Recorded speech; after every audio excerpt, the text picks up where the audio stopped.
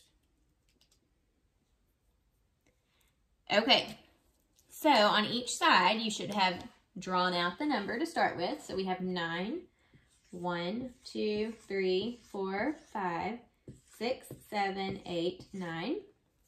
And on this side, we have 9. 1, 2, 3, 4, 5, 6, 7, 8, 9. Okay, it may be kind of hard to just look at these and compare them, or you may already know the answer. But if you're having trouble comparing them, let's partner them up. Partner and partner, partner and partner, partner and partner, partner and partner, partner and partner, partner and partner, partner and partner, partner and partner. Oh, there's one up here I forgot. Partner and partner. Okay, look.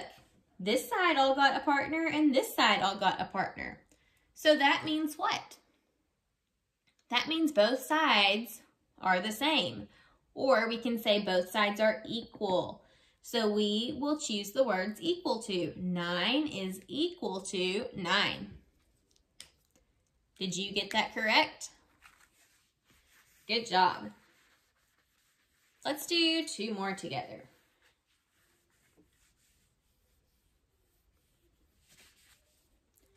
All right, so this time on this side, let's do 2, and on this side, let's do 12. So press pause and compare these two numbers.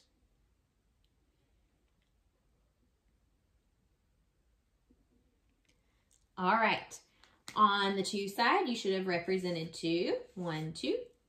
And on the 12 side, you should have represented 12. 1, 2, 3, 4, 5, 6, 7, 8, 9, 10, 11, 12.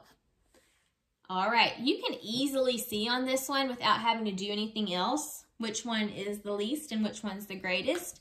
So what would you choose to compare these two numbers? Equal to, less than, or greater than? We would say 2 is less than 12 because 2 is much smaller. It only has 2, and this side has 12, and that's a lot more. So we would say 2 is less than 12. Okay, let's do one more. Let's compare 17 and 14. So compare those two numbers and then we'll check. All right, so you should have built or drawn 17.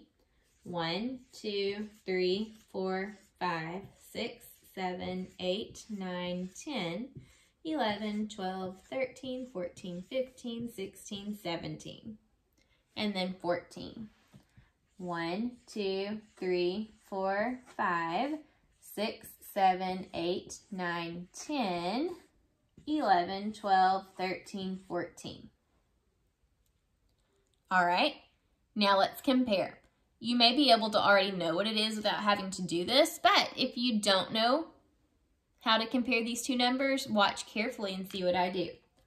So let's partner them up.